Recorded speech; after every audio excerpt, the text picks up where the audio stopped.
अन्य समाचारों तरफ नजर करिए અને વાત કરીએ હવે મહેસાણાની તો મહેસાણામાં બાળકો ઉપાડતી ગેંગના મેસેજ સોશિયલ મીડિયામાં વાયરલ થયા છે। રાધનપુર રોડ અને મોઢેરા રોડ પર ગેંગ ફરતી હોવાનો મેસેજ પણ વાયરલ થયો છે।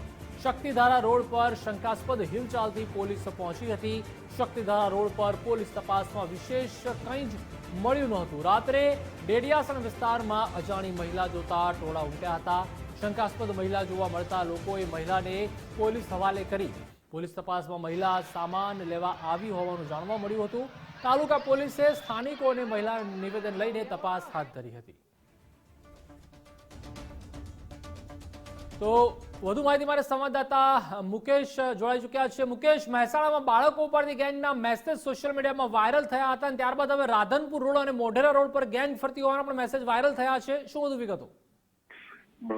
જે ચોક્કસથી વાત કરવામાં આવે તો મહેસાણાની અંદર છેલ્લા એક અઠવાડિયાથી નાના બાળકોને ઉપાડતી ગેંગ જે છે સક્રિય થઈ હોવાના સોશિયલ મીડિયામાં મેસેજ જે છે વાયરલ થયા હતા। ખાસ વાત કરીએ તો મહેસાણાના રાધનપુર રોડ અને મોઢેરા રોડ ઉપર ગેંગ ફરતી હોવાના મેસેજ જે છે વાયરલ થયા હતા। ત્યારે બપોરે શક્તિધારા રોડ ઉપર શંકાસ્પદ મહિલાની હિલચાલથી પોલીસ ત્યાં પહોંચી હતી અને પોલીસ તપાસમાં વિશેષ કંઈ મળ્યું નહોતું, પરંતુ સાંજે રાધનપુર રોડ ઉપર અને મોઢેરા રોડ વિસ્તારમાં મેસેજ પસાર થયા બાદ રાત્રે ડેડિયાસણ વિસ્તારમાં અજાણી મહિલાને જોતા જે સ્થાનિક લોકોના ટોળા છે ઉમટ્યા છે અને ખાસ શંકાસ્પદ મહિલા જોવા મળતા લોકોએ મહિલાને ખાસ જે છે પોલીસને હવાલે કરી છે અને પોલીસ તપાસમાં ડેડિયાસણ નજીકથી ચિકન લેવા માટે આ મહિલા પહોંચી હોવાનું પ્રાથમિક તપાસમાં સામે આવી રહ્યું છે। ત્યારે સમગ્ર મામલે તાલુકા પોલીસ સ્ટેશન ઘટના સ્થળે પહોંચી મહિલાને પોલીસ સ્ટેશન લઈ જવામાં આવી છે અને ત્યાં એનું નિવેદન લઈ અને વધુ તપાસ હાથ ધરી છે। ત્યારે પોલીસની તપાસ બાદ સમગ્ર મામલો છે એ સામે આવશે। જી આભાર મુકેશ, સમગ્ર માહિતી સાથે જોડાવા બદલ।